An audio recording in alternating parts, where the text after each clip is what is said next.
قسم ہے مجھے تیری سیرت منزہ کی کہ تاج و تخت پہ ایک طنز تھی چٹائی تیری.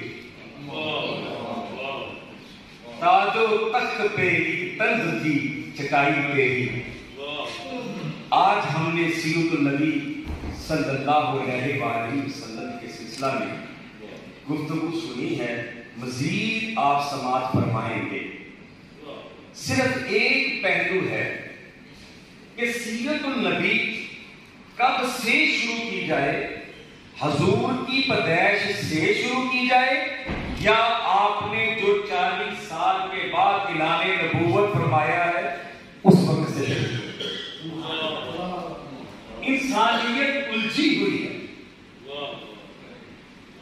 مگر ہمیں کیا سبق مل رہا ہے کہ جب میرے نبی نے کوہ ابو قبیس میں اعلان فرمایا, دعوت دی, تو سب سے پہلے کیا کہا؟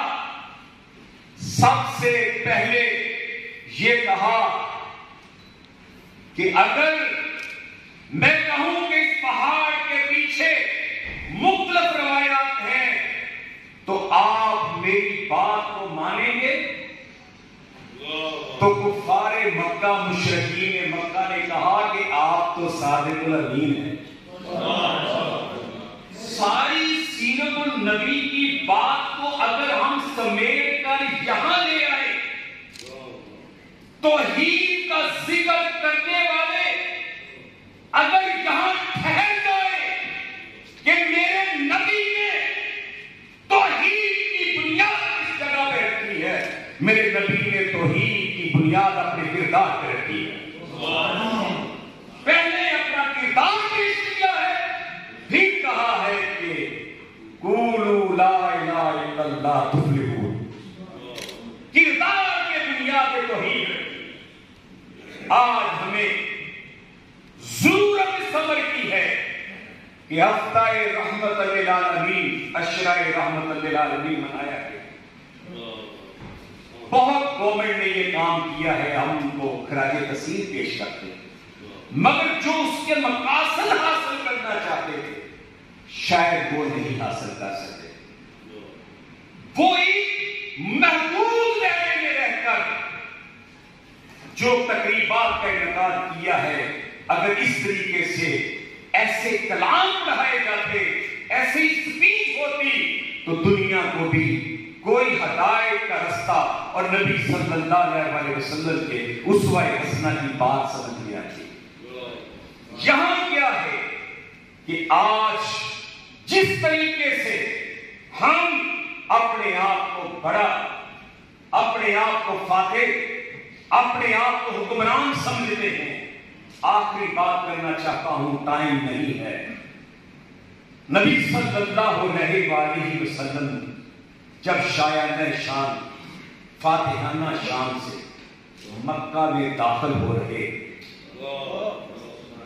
جس اونٹنی پر آپ سوار ہیں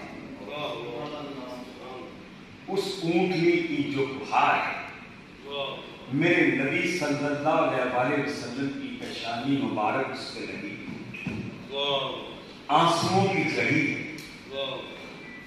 پیچھے سے آواز آئی کہ آج بدلہ لیا جائے گا, مگر میرے نبی صلی اللہ علیہ وسلم نے پیچھے مڑ کر دیکھا, کہا نہیں, آج عام معافی کا دن ہے.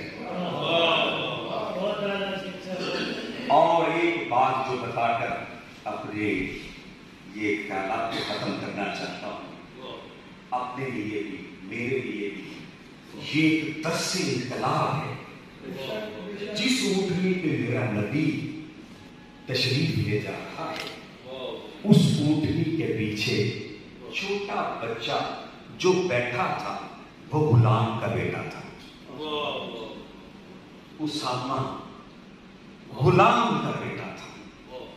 جب نماز کا وقت سیدی بلال کو کہا کہ بیت اللہ شریف کی چھت پہ کھڑے ہو کر اذان دو, غلام کا بیٹا اونٹنی پہ ہے اور غلام جو ظلم و ستم کی چکی میں پستا رہا ہے، آج غلاموں کو اعزاز دیا جا رہا ہے مکہ کے فتح ہونے پہ، اور سیدی بلال مکے کی بیت اللہ شریف کی چھت پہ چڑھ جاتے ہیں، جہاں بھی اذان دیتے ہیں منہ بیت اللہ شریف کی طرف ہوتا ہے۔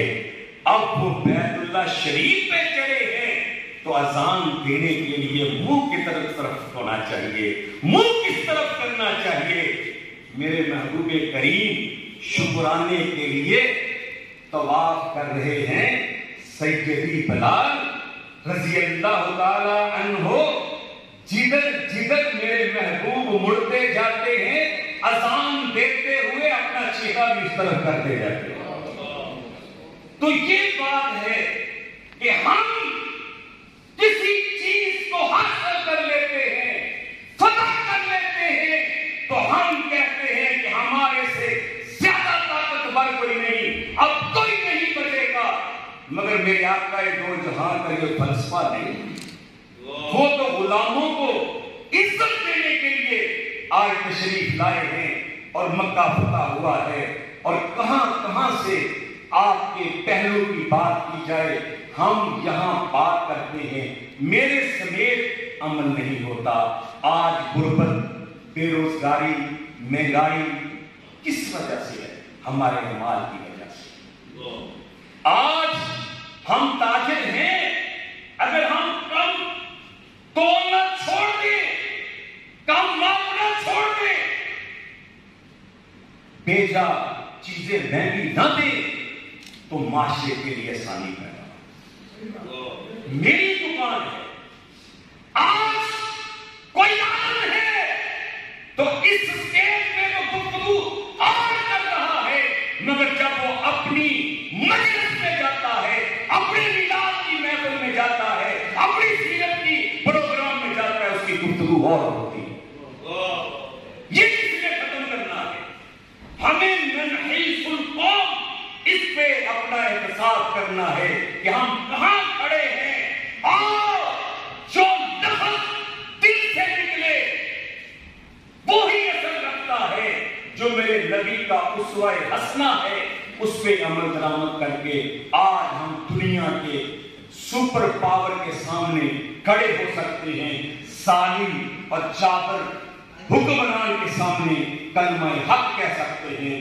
یہی چیز ہے کہ ہم اتحاد بین المسلمین کا درس دیتے ہیں، صدر پاکستان کے اس میں ہاتھ کھڑا کرتے ہیں، مگر جب ہم دیگر محفلوں میں جاتے ہیں وہی لوگ جو اتحاد کے لیے ہاتھ کھڑا کرے ہوتے ہیں، مگر جب وہ اپنی محفلوں میں جاتے ہیں تو آگ اگل رہے ہوتے ہیں۔